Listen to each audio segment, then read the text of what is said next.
Hey, my name is Zenny Anise Smith with Empowered Connections, Caregivers Connections, and I'm here with Vance and Christy Goforth, and also Rachel Hill. And we're gonna have another conversation about some of the issues that we see in our state, and we're gonna talk about them and try to bring forth awareness for them. So great to see you guys. Really great to see you guys. Excited to have this conversation with you.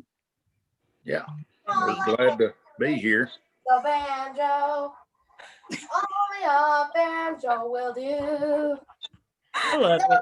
I love it. I was afraid of that. Oh, I want for That's right. banjo. Okay, you want to say hi?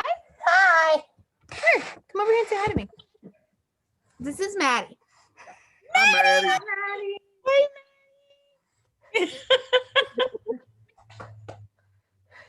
So this is You All gave us I the want for Christmas is a banjo. All I want for Christmas is a banjo. I don't want no dinky toy, no more animals. I want for Christmas is a banjo. good. I think we're gonna have to get some copyright on Yeah. that because that's a good song now. We don't want nobody to steal it from you, baby. I got to teach you. Okay, go shut the door. Thank you, Maddie. That's wonderful. I already Best love it. introduction we've had yet. I'm serious. Here we go. Sorry. That's okay. That's okay. So, All right. Yeah. Well, Rachel, we so far we've just been interviewing people in the state of Tennessee. So, we've known you for a while. We've known you've been to a lot of the same facilities that Josh has went with, and you've had a lot of the same experiences that we have. Just give us a little bit of background. Just tell us about yourself and Maddie and her diagnosis, and just give us the basics of what her diagnosis is. Okay. Well, you just met Maddie. She is a very spunky 12-year-old girl. She started off with just a diagnosis of autism. And over the years, as you guys know, doctors seem to think that parents want to collect diagnoses instead of, plates or whatever else people collect. So every time we go, she gets a new diagnosis. Autism, disruptive mood dysregulation disorder. Someone somewhere gave her a diagnosis of ODD. We don't know who, but it's on her list. Intellectual disability, OCD. She has self-injurious behaviors. The state told us that she is treatment-resistant psychosis at this point because nothing really has helped her. And I mean, she has a gaggle of other medical diagnoses as well that have to do with her GI. She has seizures, sleep problems. She has heart issues, which is one of the big reasons that we're struggling to get care is because of her heart conditions. And Maddie, when she was younger, after she was born, we knew something was wrong. My mom, my dad, and I, we all knew something was going on because she did not want to wear a diaper. She would just scream, would not sleep. She'd be up for weeks at a time. And we told the pediatrician, and the pediatrician tried contacting Siskin, and they said, it's just a phase. It's just a phase. Don't worry about it. The minute she was able to sit up, she was just rocking back and forth. Minute she was able to get up, she would just start spinning in circles, doing her happy hands. So we knew something was going on, but everyone kept telling us, other than pediatrician, it's a phase. Don't worry about it. She'll grow out of it. Never really did. So we finally got the diagnosis of autism. She started with TEIS, started with school, had a lot of behaviors with school, very distant with everyone, didn't really realize that anyone else was around. It took her years to realize that she had classmates. And going through school, she's had a lot of violent episodes. In kindergarten, people actually wanted to press charges against her due to her aggression and her behaviors. She's been to Laurel Heights for 13 days, and that was a horrible, hot, ugly mess. She was not cleaned at all during the 13 days. We went to Springbrook, didn't really do anything for her there. And she's currently on the waiting list for Kennedy Krieger up at Johns Hopkins. And because of COVID, it may be longer than the year wait that they told us, because we live in the red zone. They're not taking anyone out of state. So we have nowhere to send her, and every day is just a struggle. So she has great moments, but then the minute she flips, watch out, world. As you guys probably know with Josh, that it literally just takes a blink of an eye and hurricanes go throughout your house. So Yes, exactly. Yeah. Disruptive mood dysregulation disorder. That's one of them that you mentioned there. That's one of the diagnoses Josh has, and we know you can snap your fingers and literally that quick go from smiling to just full blown rage. and you can't get them out of it. You have to let them go through and live out the rage. And the rage may be 5 minutes. It may be 6 hours. It may be 2 weeks. You have no idea how long that rage is going to be. And there's literally nothing you can do to help. And the best way, her psychiatrist tried telling me that it was just her brain does not understand the fight or flight, because when she goes in that, her eyes turn pitch black and there's no contacting her at all. And that her brain is stuck in the fight and flight and stuck in the fight. And you just have to wait for it to die down. So Yes, we know that all too well, Josh. And I've explained that, and that's one thing that people have a hard time understanding. When you say it could last 5 minutes, it might last a month. You really don't know, and we truly understand that. So knowing the diagnosis, knowing the things that you faced, and you mentioned kindergarten. So it started very early with Maddie. it started early. When she was at Siskin, they'd have to put her in a wagon and they would have people holding her arms down, bringing her in, because she fought them so hard and wanted to run away, that it took 3 to 4 people sometimes to bring her in that building. And then they would have to block the doors or have someone standing by the doors because she would just get up and run. So it started, I think I got a phone call maybe a week into her being at Siskin, and she went there just after her second birthday, and she had run out the building. She went to the back door and pushed the door open and let all of her friends out to recess, and she ran out. This is the one that was over on Gun Barrel, which if you're not in Chattanooga, that's a very busy road. So I'm glad that the gate in the back was locked, but she just let everyone out, ran out, and tried to get out of the playground. So it has started quite young. Yeah. And So you she's saw elopement issues very early then. So and everyone tried telling us it's just a phase. I'm like, it's not a phase. I wish it was, but it's not. yes. A mother knows. A mother knows. Yeah. Yeah. So So with knowing that it started real early, at what point, Rachel, was there a certain point where you thought, okay, these behaviors, the intensity, the levels are starting to increase? Is there a point where you thought, okay, we got to get treatment, we've got to get help, we've got to, at what point did you reach that? Was there a time frame on that? When she was much younger, I want to say she was maybe 2.5. When she would get frustrated, she would start clawing herself in the face, and she would have these cuts down her forehead, or she would try pinching herself. And at that point, we had Dr. Gargis at Siskin, and I don't know if you ever met Dr. Gargis at Siskin or not. They tried putting her on a medicine to help calm her down, and instead it gave her hallucinations. So she started medicine when she was about 2 years old in the area. So we started getting treatment for that then. So you started medications very early also. Yeah. It's the same with Josh. The medications for seizures, of course, a lot of them help with the behaviors too, but he was medicated very early. By the time we reached Siskin, he was older. So we was past the point. Siskin pretty much told us, you're going to have more involved treatment than what we can offer. So knowing that, what did her years leading up to, she's 12 now. So from say 2, when you started noticing that, how have things progressed? What have you noticed? What has happened with the behaviors, with the self-injuring? Just, what you're comfortable talking about. just to let families know kind of the process over the years, how it's developed and what's happened. As she gets older, I definitely notice that her behaviors increase. And just like Josh, she cycles and cycles and cycles. And every time she cycles, when it gets to the self-injurious stage, it kind of, best way to put it is it kind of mutates to something even more intense. It started off with just, kind of hitting herself in the head or hitting her hands, and she just kind of do this or hit herself in the head, to where the reason she started going to Laurel Heights was because she was pulling her own teeth out, and she would just hand it to me, and it would be like her mouth is pouring with blood, and she goes, "Here, mama, have a tooth." And I'm like, "Oh, where did that come from? How did you pull that out?" And she would just sit and work and work and work until she had a tooth come out. Until this year, where she was just literally ripping out her fingernails, and then she would just be like, "Mama, look what I did." And then her finger is bloody, and we had to have it surgically reinserted, and then she pulled that out a day later.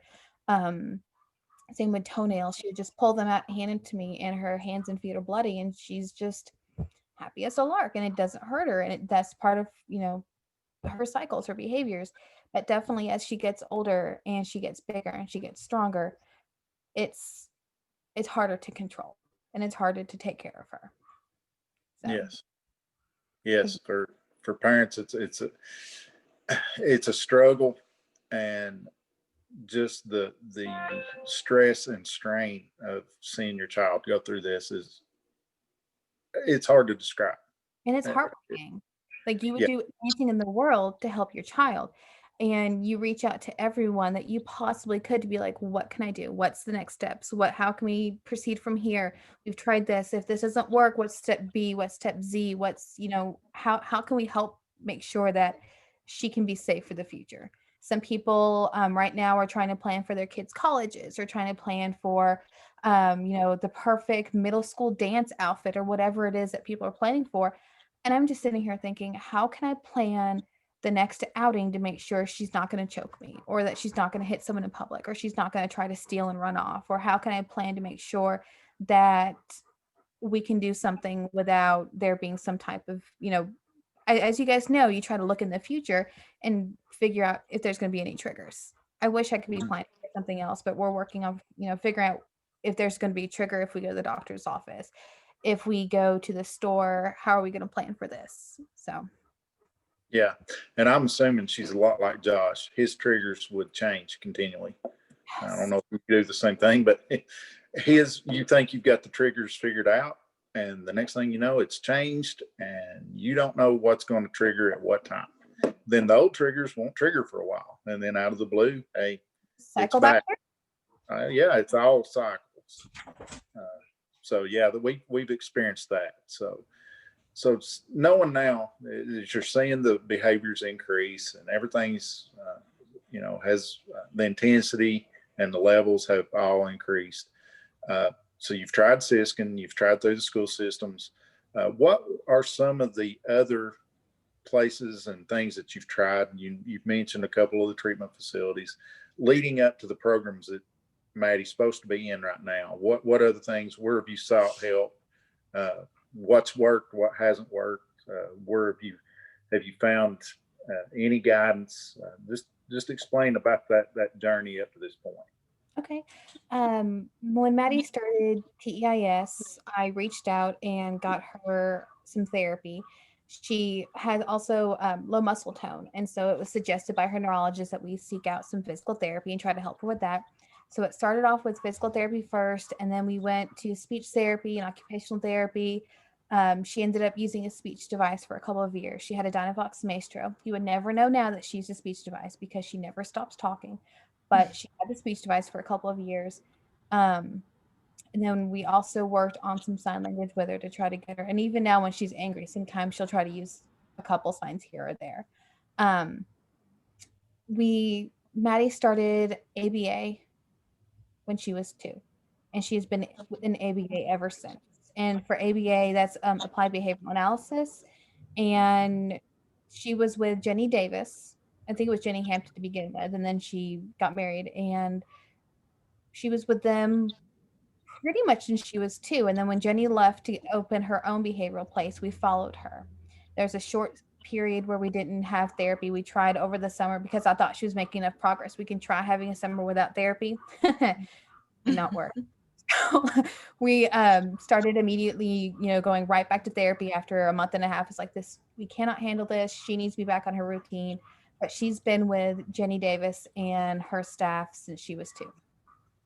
And she went to, as I said before, Siskin, and then she went to a CDC preschool within the district. And then she's been in the CDC program from kindergarten through 5th grade. And this year she's supposed to be in CDC, and the classroom, from what I understand, is not. And for those of you who don't know, CDC is a comprehensive developmental classroom.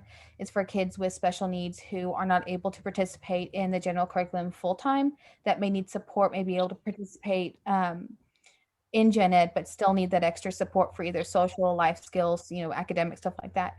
And her class was not at her level academically, and it would not have been beneficial for her to go to that program.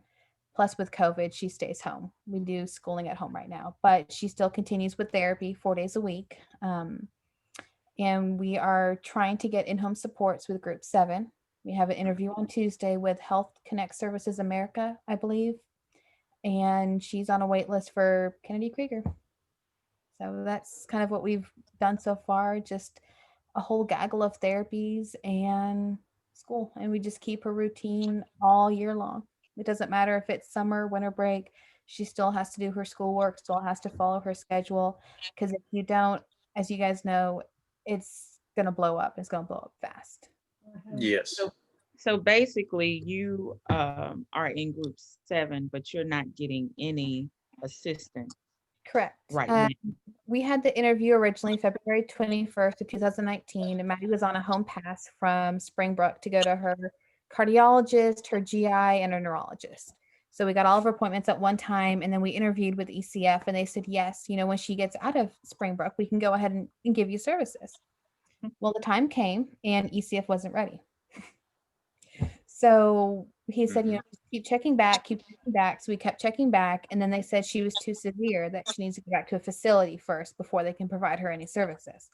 And I thought, well, how can she be too severe for a severe behavior program? I don't know.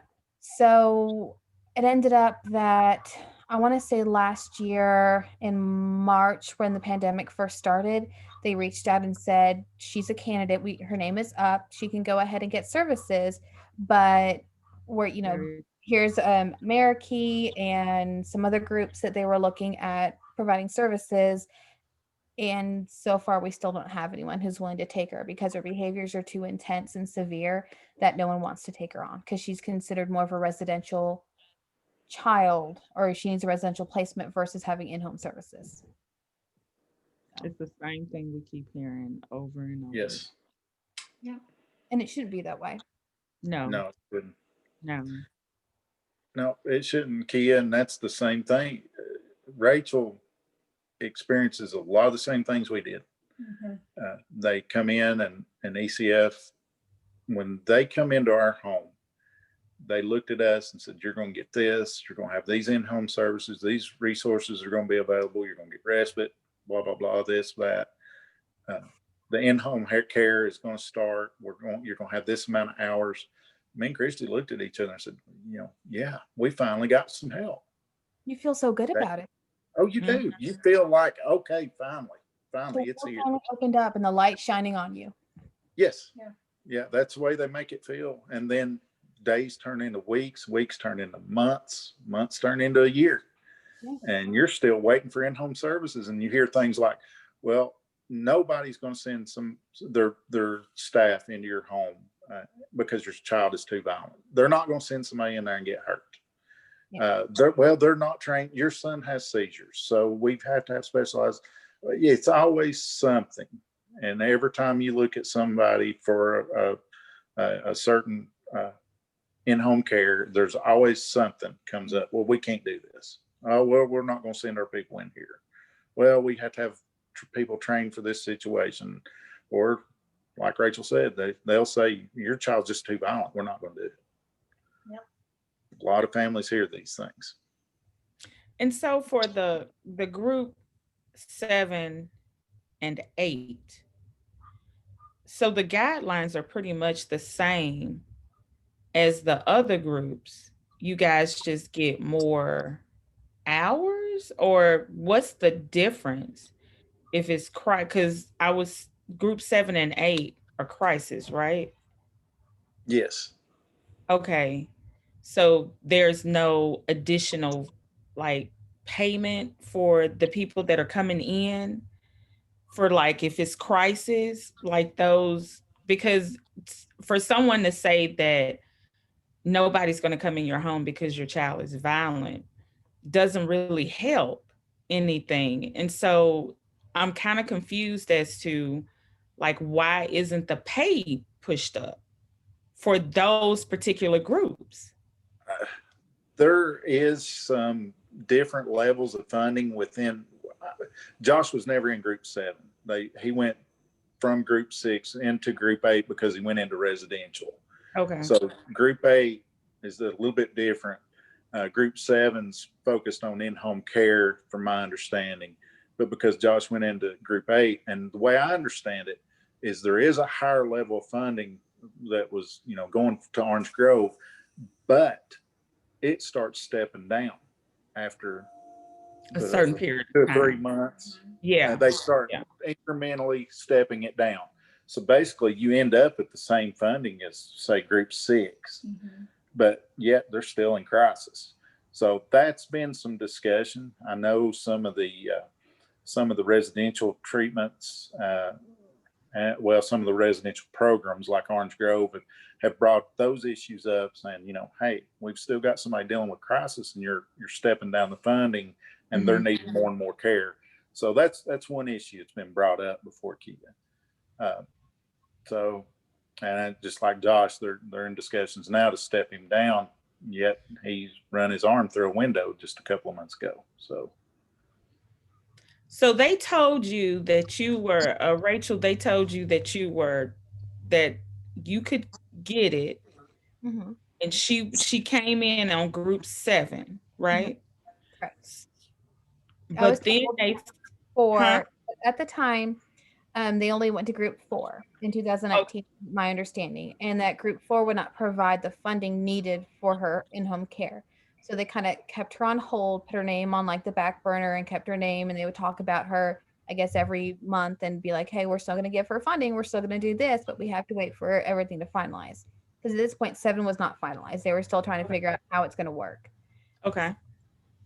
And as of right now, from my understanding, I have interviewed a couple of companies that were absolutely amazing, and they sounded, as Vance said, dreamy. Like you can get these many hours. They will go with you on a trip if needed. They will go do this. They'll take you, stay with your child. You can leave your house and go grocery shopping without your child. And you're just thinking, wow, it's like a trip to Disney World. I'm so excited. Yeah. Then they're like, well, we're waiting on funding, or we have to finalize our contracts, and we have to fix the paying scale, or we have to do this, we have to do that. And then there's always something going on that's keeping someone from joining, or they have to talk with their corporate office, or they're not a part of group 7. They have to fill the proper paperwork out to be a part of group 7. Otherwise, they're going to be just a contract, and she won't be in group 7. And it's just every time we have some type of conversation, there's another reason why there's not an in-home person. Nobody vets them before you have to talk to them, and just to make sure that all the T's are crossed and the I's are dotted. Like you don't have enough that you have to deal with, and then you have to interview and just okay.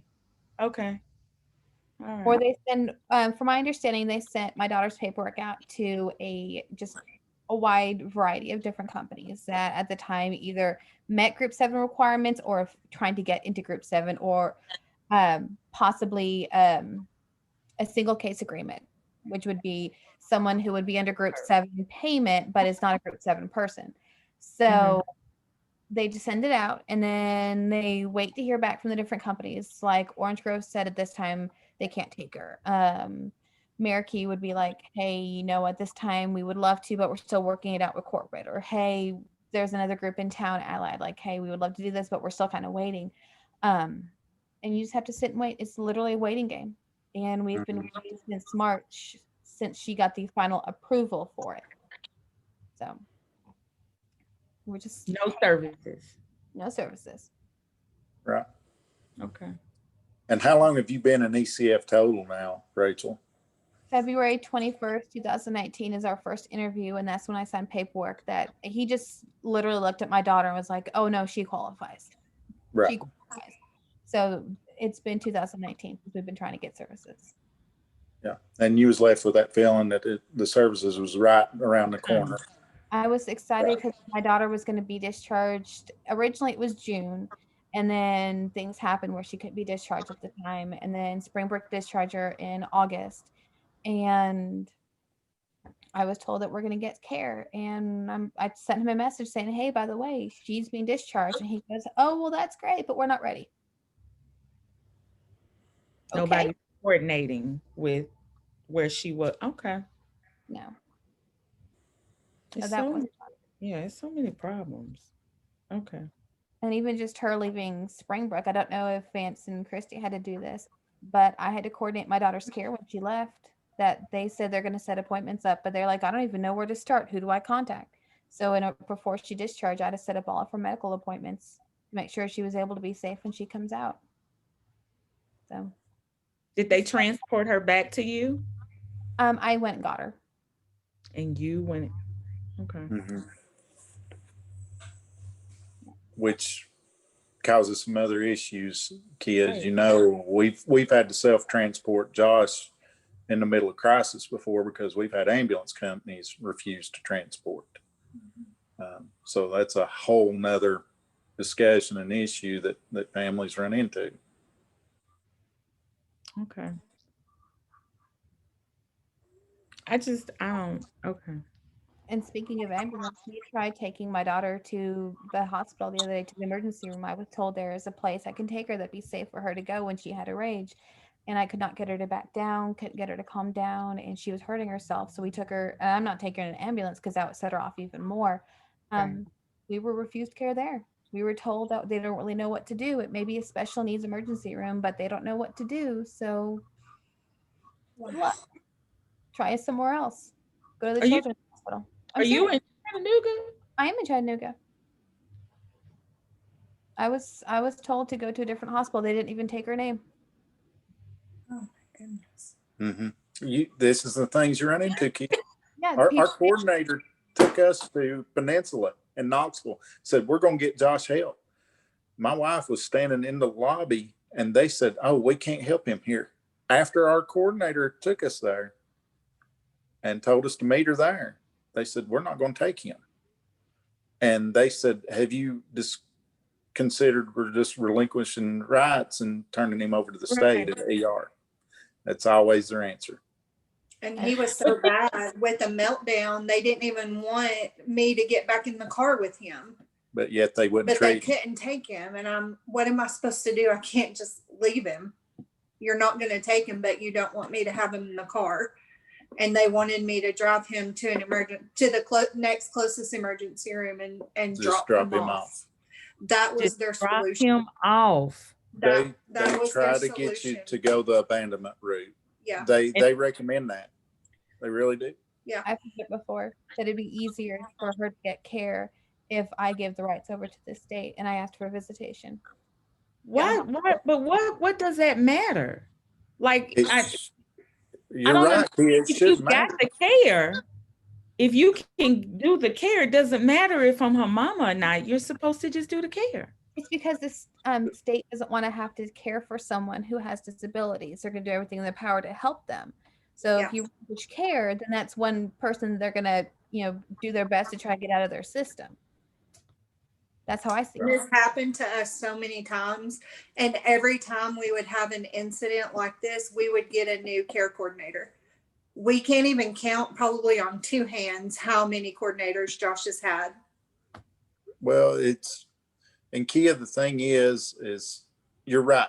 It's common sense. Why force families to do this? Mm-hmm. Why say you've got to give up custody of your child to get help? Because if you do give up custody, the state's got to go get them help.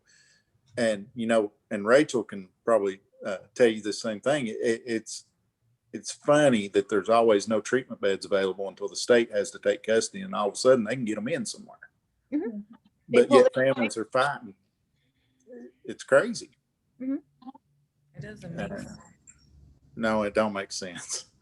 It don't. And the thing that a lot of people is not going to realize is unless, and there is proper procedures to go through if you do relinquish custody, and you have to make sure that you go through the right channels, because if you just go and do what was recommended to us and dropping them off at an emergency room, then the state turns around and charges that family with abandonment. And like Rachel, if she had done that, she'd no longer be able to work with children anymore. Yeah. And her teacher. And I was a Right. substitute teacher, so I couldn't have worked anymore. Right. Yeah. I didn't even think about that. But what's Yeah. so disheartening and what breaks my heart is because it seems like we're just having the same interview over and over again. It's the We are. same thing. It's almost like it sounds like a script Mhm. Yeah. because you sound exactly like the last lady we interviewed and the last lady we interviewed. So if anybody is thinking that no, this is just her thing. This is just something that we're hearing it over and over again verbatim. That's Yes, crazy. it is. And that's why I bring it up every interview, Kia. I'll ask them, have you ever heard that there's only 12 families in the state of Tennessee that face this? Because most everybody will tell you they've been told that. I don't know if Rachel's been told it. I'd say she's probably been told that or something similar. Your child's a rare case. Your child is a very rare case. We went to a hospital here in Tennessee. It's not in Chattanooga, and went to go get a second opinion before I put Maddie at Springbrook. And the doctor who came in was a developmental pediatrician, and they said, we can't do anything for you right now. However, your child is so rare and unique. Can the student doctors come in and look at her and interview you to kind of figure out a little bit more about your child? No, it's not a pony. My child's not a pony. You can't just have, if you can't help us, we're leaving. I'll drive the 3 hours to go back home. I'm not going to sit here and put up with this. But yeah, your child is rare. It is unique. It's going to take a little bit longer because your child has different challenges. But no, my child's not the only one who has this. I know my child's not the only one with violent behaviors. There's no way. I'm a teacher. I see behaviors. I'm sorry. No. Yeah, Kia, we can probably find, well, I'm not probably find, there's more than 12 just in the county we live in, and we're in a rural county. Yeah. It's unbelievable that what's going on. We've talked to 3. You Well, would be 4. And Oh, that's yeah. just in 3 weeks. Oh, yeah. Oh, yeah. And there's more. I mean, Yeah. we can just keep going. And that's just in the state of Tennessee. Not counting all the other states that's facing the same issues. And that's one thing, like on our page, people think this is far-fetched. Surely this is not happening like this. And I'm hoping that's one thing everybody sees is what we've been told and the things that I've wrote about and told people about. Here's other families. They're hearing, seeing, and experiencing the same exact thing. Mm-hmm. And what's sad, Kia, is the state knows that this is happening. And we are not responding to this the way we need to be. We're not. And I We're think not. it's one of the advantages of the state is because you're so dog tired being a parent. You can't fight it how you want to fight it because you have to do their job that they promised you that they would do. So you're so tired to do what you have to do to provide. And then you have to be a parent and you have to make sure, going out and staying in, and you don't have time to march and to be in legislators' offices and, to be at every meeting. You just don't have time to do it. And I think that's an advantage that they have, is because this takes so much of your time that they don't get to hear. They don't get to hear the stories, and they don't get to see the parents. And so they don't have to fix it. Right. Well, I've told the story. Our state senator that's helped us quite a bit somebody from the state and one of the programs looked at him, and that's where we heard it. Said, well, there's only 12 families per year face this. So our legislators are being led that direction when there is far more than 12. Yeah. There wouldn't be waiting lists. Rachel No. wouldn't be on a year-long waiting list for Kennedy Krieger, which is in Maryland. We don't even have the facilities here in our state to treat them. And when to I've send that asked, baby all the way there, I know you won't sleep right, to send your baby all the way there, but you know, you don't want There's to. nowhere else to go. There's a Right. little been turned down by everyone in Tennessee, from my understanding. We've been turned down by Arkansas. South Carolina wouldn't take her back, which I don't want to send her back. There's nowhere within a 300-mile, 400-mile radius that's willing to take her. So I have to go all the way up to Maryland because there's no. Sorry, starts acting up. Treatment-resistant psychosis and severe behavioral outbursts. There's only 12 beds in that place, and I have to wait. Yeah. And there's literally nowhere else for us to go at this point. That's your last hope. Yeah. But we don't need a facility in Tennessee. Right. See, that was the next step for Josh, was Kennedy Krieger. That was it, because the one she's mentioned, we've heard Arkansas. We've heard, we've been sent down to Laurel Heights twice. Josh spent 15 months in Springbrook. Well, we may have to send him to Kennedy Krieger. We've heard all the same places. Yet when I go to our legislators and say, we need a treatment facility in the eastern part of Tennessee and one mid to western part where it would be convenient for families to get this treatment within our state, not have to travel, it's not received. And I've even heard the comment made, we've just shut down all the institutions. We're not going to put in treatment facilities. And how that connection is being made is a mystery to me, because treatment for stabilization of behavioral issues is not putting a child in an institution. It's getting us help that we need. With qualified professionals, not just some Joe Schmo on the street. Right. So they can't be paid the basic pay. They have to be paid more. You have to invest in that treatment. Yes. Crazy.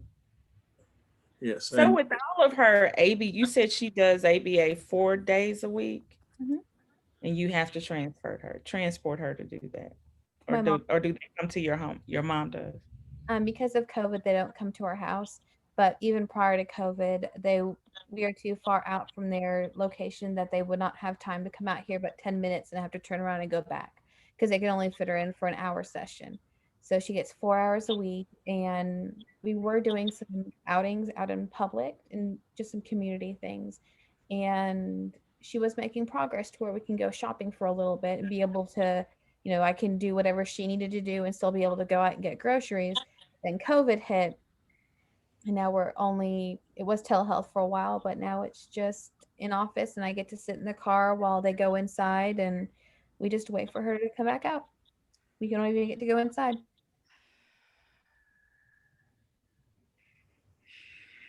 Yeah. COVID and you're an educator. You're an educator already, so you have your own profession that you're having to do. So that's just a lot.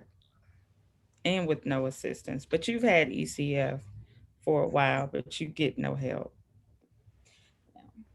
But I don't know,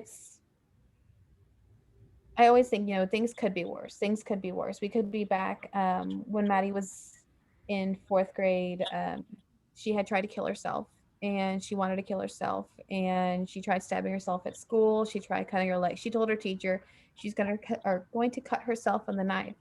And when she came home that day, all of our knives at this point were already up, because she had already stabbed a teacher in the back with a pencil. So all the sharp objects were up. She grabbed the pizza cutter that I was using for dinner, and she put it to her leg and tried cutting herself. So we had, it could be back to that. And last year she was choking herself, grabbing whatever she possibly could, and trying to choke herself to kill herself at school. So we could be back in that. She's not trying to choke herself as much anymore. So I guess that is a little bit better, but I always think things could be worse. Things could definitely be worse in one way or another.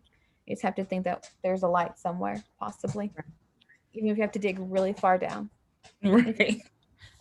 My dog is in my lap, so if you hear heavy breathing, I'm sorry. He's It's- over here trying to get on screen. Sorry. So Just think about that, Kia. Think about what she just said, and think about our programs and what they consider crisis, and think about the things Rachel's gone through and still going through, Right. and we're I still try- not providing help. and we've Yeah, called most that's- crisis before, and they've said, "Well, your child, go away, Ben. Go lay down, baby. Your child receives all the services that you need, so there's nothing we can do for you." And they've literally left. They called them out to school because she was choking administrator. They had to close the room down, and her behaviors had gotten so bad that they called a specific name. They would call code team, and the whole it is a building of 1,300 kids and staff. Okay. They shut the entire building down for her because of her behaviors. And no one could go in the hallway, no one can do anything because of how violent and how aggressive she was. So they had crisis come out to the school and they literally just left. We had to take her out in her wheelchair, which I carry with us in the car. And we had people holding her down. And at dismissal, they had to close the entire building, so everyone into different rooms so we can get her out of the building safely because no one would help us. And so this is after she took an administrator and threw him against a wall and choked him. Oh, you're good. Don't worry about it. It's fine. You have everything you need. And then they just quit coming out to the school because they said, well, we already have a record of it. We see that you've already called us twice this week because she's choked herself and says she wanted to kill someone and she wants to blow the building up and wants her skin melt off. But there's nothing much we can do right now. Right. They have all the services you need. You get ABA more than an hour a week. You are safe. We're good. And I'm like, that doesn't help. So I mean- find that very interesting, Rachel, because we was always told when we called crisis in the middle of Josh's behaviors, that one thing that we heard is, well, your son's not suicidal, so there's really nothing we can do. So you've seen the other side of that, and they're saying the same thing. Still We nothing really they can can't. do. Nothing. Right. And then they would call later on and they would call the teacher and they called me and say, has she calmed down? I'm like, does it matter? I mean, you didn't do anything to begin You with. let me go. Like, We what? didn't get follow-up calls. Yeah, Right. we Yeah. didn't get follow-up calls, and we reached the same point that Rachel did. They would be called and they'd just simply say, well, we're not going to come out this time.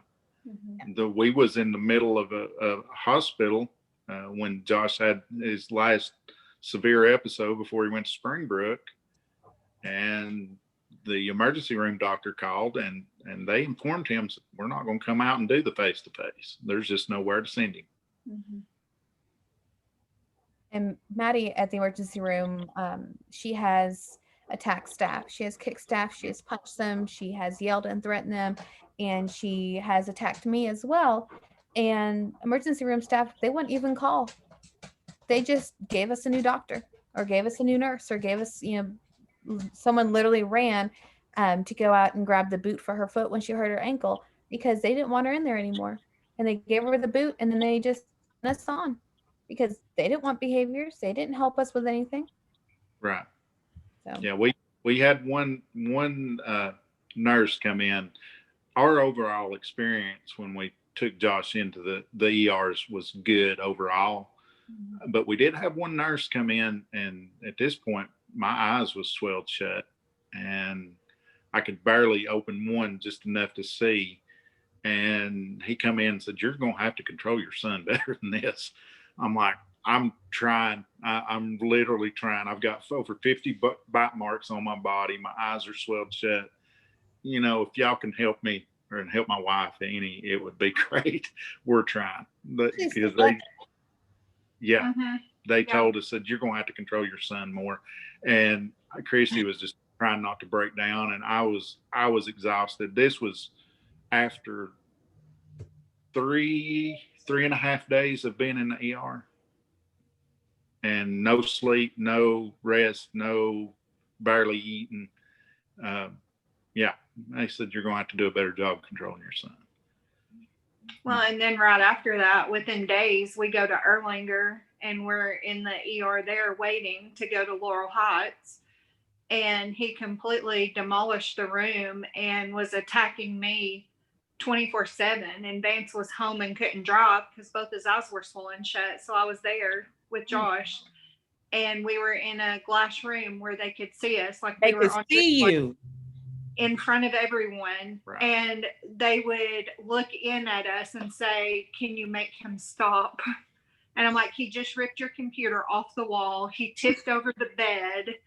And I'm literally in a corner trying not to get my arms and legs broke. And yeah, they said, can you make him stop?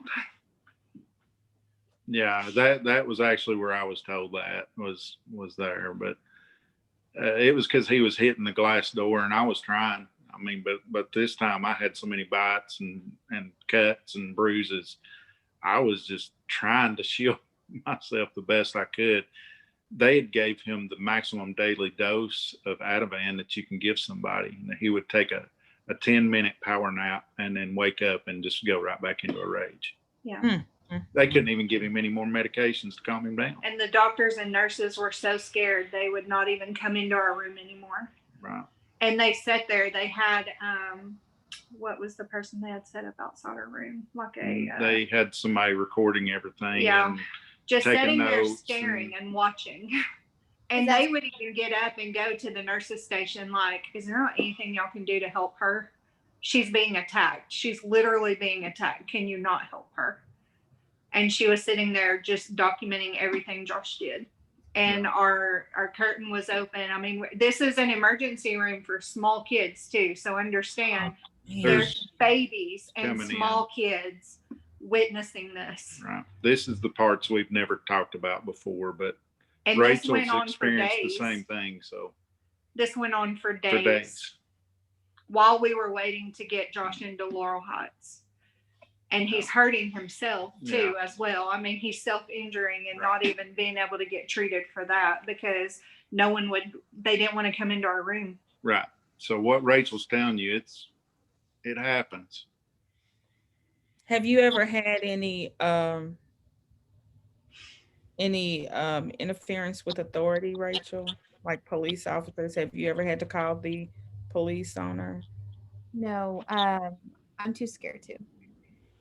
Based on the news stories that I've heard and from other parents who've had to call before, I don't think that the police would be very understanding. And there was one instance where I actually did get in a car accident because of Maddie, and was pulled off to the side and waiting for the police to get there. When the police got there, Maddie is reaching over, beating the ever-loving heck out of me, pulling my hair, screaming, having a complete fit because she saw a yellow bus. And the yellow bus, the school bus, she calls the school bus yellow bus.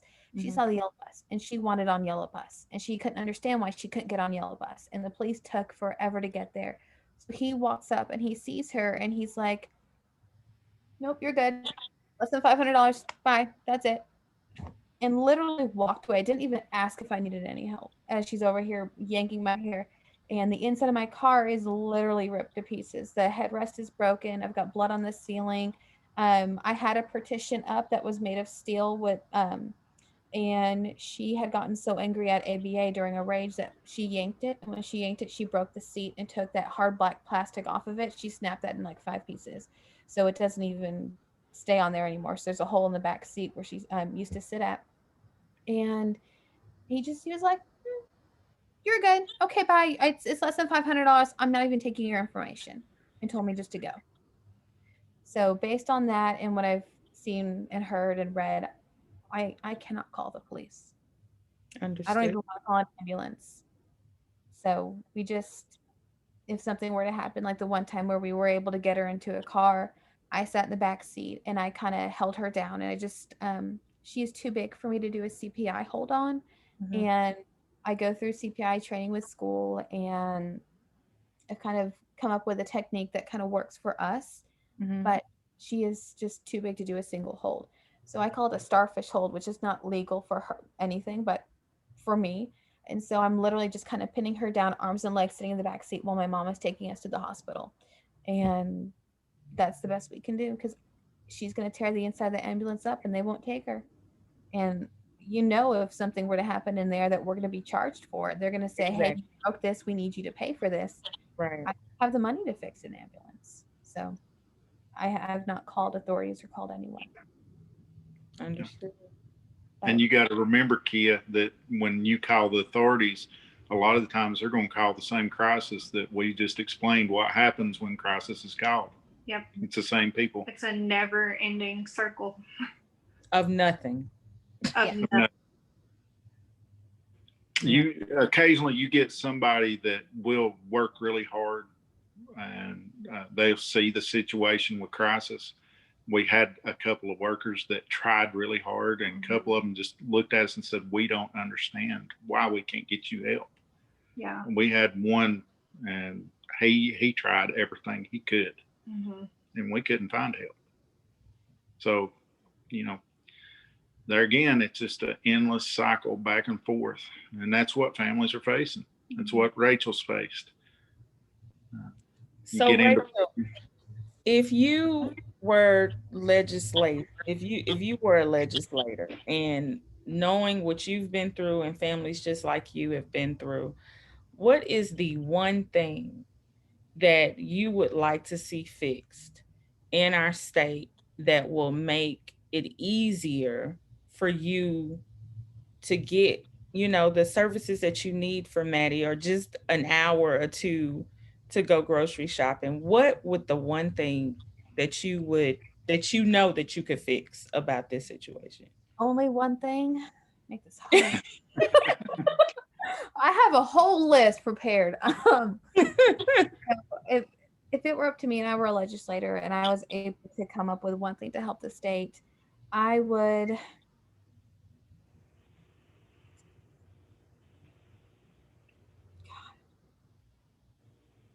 either find a way to increase funding for training for hospitals, doctors, or be able to have funding to create different facilities throughout the state to help those with those severe needs. That way they're not just left out in the dark.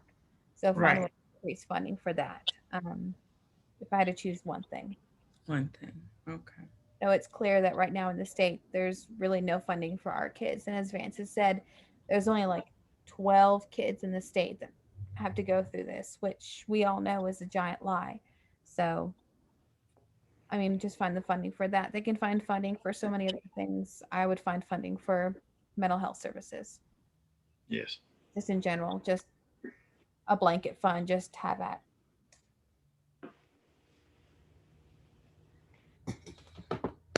Grab something. Yeah.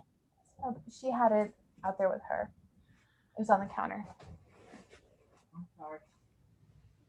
Is there any way that we, I know, I mean, because you're pretty well versed with how this goes in ECF and the areas of, is there any way that we can support you in anything? I can't think of anything but thank you guys. I just, for Kennedy Krieger, you have to keep immaculate records for data. Every time there's a behavior, you have to document it. And so I just keep that, and I'm starting to send that to the ECF caseworker and the doctor with the state. We have biweekly calls with the state doctor and her caseworker. And I just kind of give them updates and tell them about behaviors. And they kind of seem skeptical about some of the behaviors because last month we had almost 2,000 behaviors, which is a lot. And we're just continue. I can't think of anything other than just finding a way to tell legislators that we need to fix this. We need to find a way to remedy this, that these kids should not be left in the dark. Well, we are going to send this to your legislator, and we'll get your information once we start recording. And I will copy you, or Vance will copy you on when we send it to them. It would be great if you followed up with them to make sure that they, And I have before because I've had to do congressional appeals to get care for my daughter. When she was at Springbrook, I got a letter from 10 Care saying that she no longer qualified for services. And if she didn't have 10 Care, she's going to be discharged from Springbrook. So I had to file congressional appeals and figure out what I can do to keep insurance so that she can stay there. So that was fun. I made too much money as a teacher. I'm a single parent and a teacher, and I made too much money for her to get taken care of. So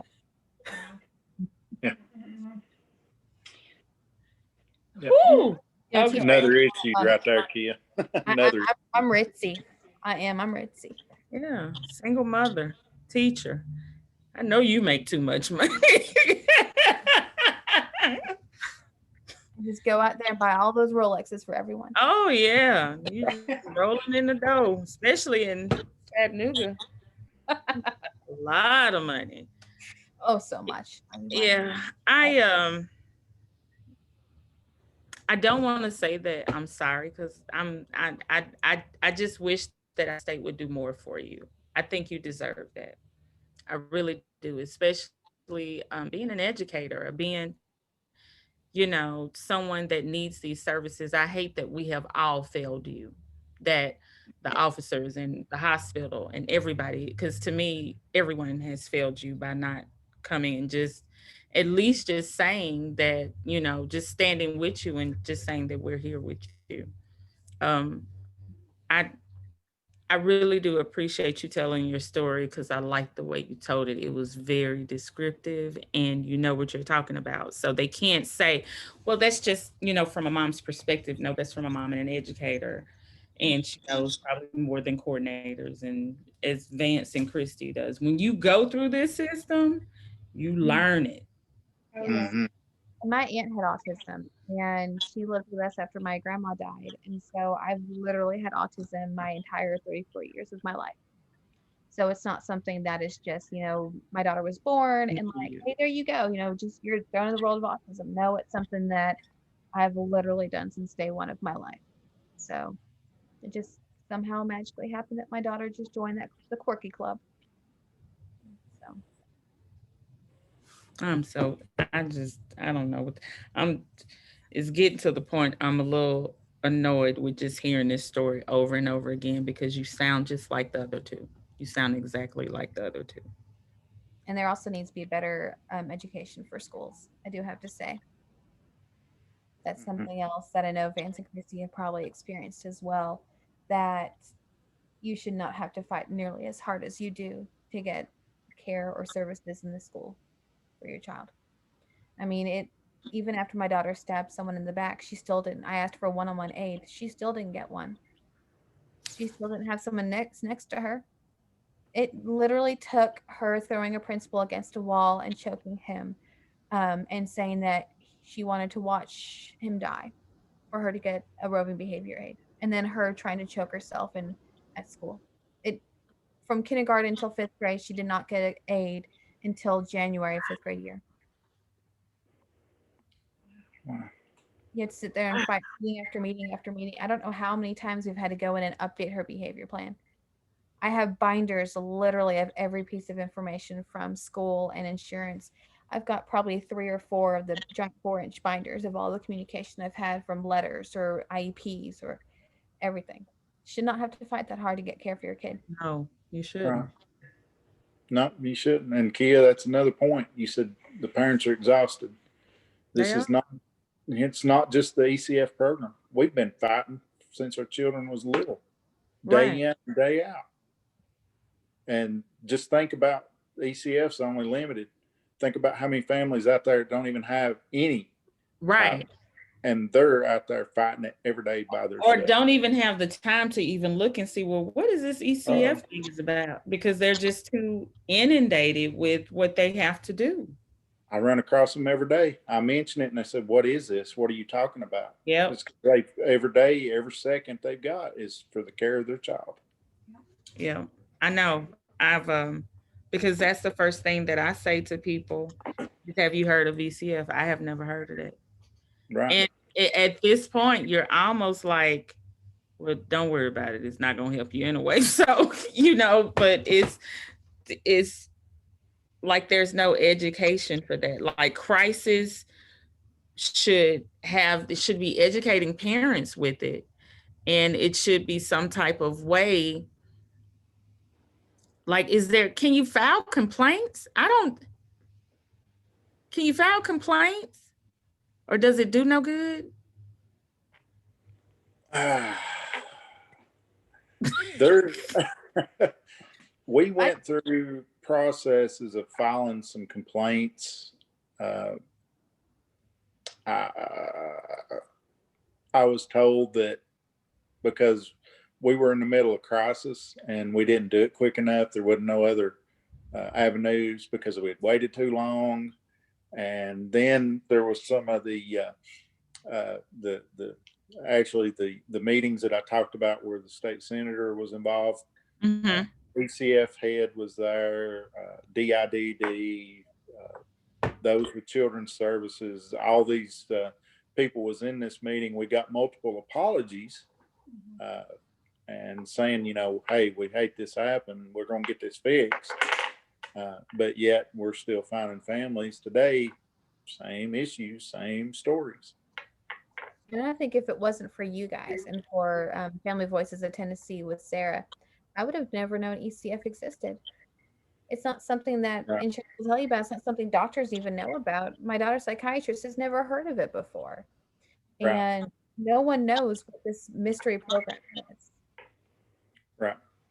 So. Yeah, we found out, that's how we found out, Rachel. We was in the middle of crisis and DIDD had turned it over to Children's Services, and that was a dead end path, and we tried different places, and finally they said, we're going to refer you over to this new program. We said, what program is that? They said, it's going to be called ECF Choices.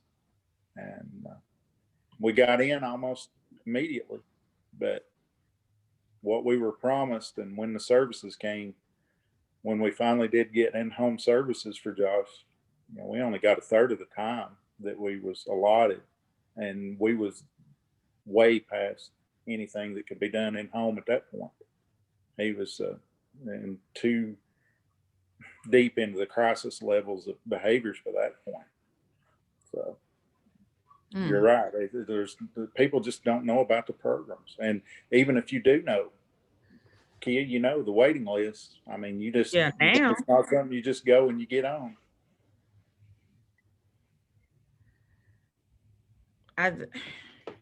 It's disgusting what's going on. It's disgusting. It is absolutely atrocious how they are handling this. Yeah. So we're going to definitely send this to your legislators, and since they know you, then you can follow back up with them, and we're just going to keep doing it, and we're going to hopefully we can do a follow-up with you. And because I just want to hear Maddie sing again. I'm just tell you the truth. That's all I really want. I just yeah. If you want, that's all I really want. I have hours of video of her singing.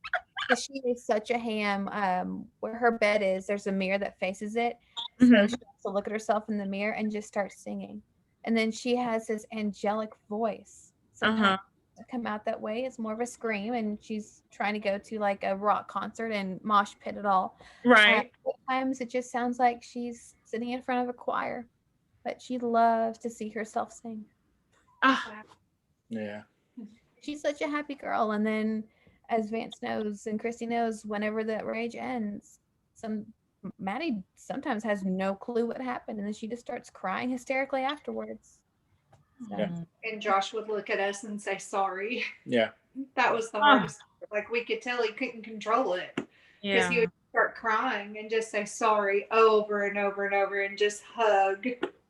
I'm such a bad kid. I didn't mean to do it, Mama. I'm like, honey, it's okay. I couldn't help it. And Maddie's kind of described to me that sometimes she feels like she can see what she's doing, but she has no control over her body. Right. When she over and she tries to choke you, she has no control. She sees it, but nothing she can do. Right. Wow. Yeah. Even though Josh couldn't tell us that, we sensed it and could tell. Yeah. And he does. He would do the crying right after, and it would be a complete breakdown as soon as it stopped, and you would just tell, and he'd just go into tears, and all you could do was hug him. Yeah. And sometimes that would last as long as the rages. Yes. Yeah. Yes. Yeah. Wow. All fair. But thank you guys for having me on tonight. Well, thank you, Rachel. We appreciate this so much. Yes. We do. We know it's hard to talk about, but we've got to get these stories out. We've got to tell people what we faced, and we've got to tell them that the services and the response and crisis, it's just not there. Yeah. It's not working, and we got to keep saying it and saying it and saying it because it's just not working. Right. Thank you so much. We know that this took time out of your day, and we do appreciate you talking to us, and I appreciate just hearing you. And I just want to say, as a mother, I'm very proud of you, of how you fight for your baby, because I know that that's just I just don't like that we're letting you down. Our state is letting you down. You should have more. I was told that at this point, because of her treatment-resistant psychosis, I have two options left. I can either do electric shock therapy, or I can put her in a facility for a year where she gets blood work every week, or medicine. Those are my two options left. Yay! You just have to laugh to keep from crying. You really do, because yeah. Yeah. But you still said it could be worse. Your optimism, like, I just want a bottle of it. So, yeah. Thank you so much. No Thank problem. you so much. Yeah. Thank you, Rachel. No problem. It's good to see you guys. Even if it is Yeah. you guys.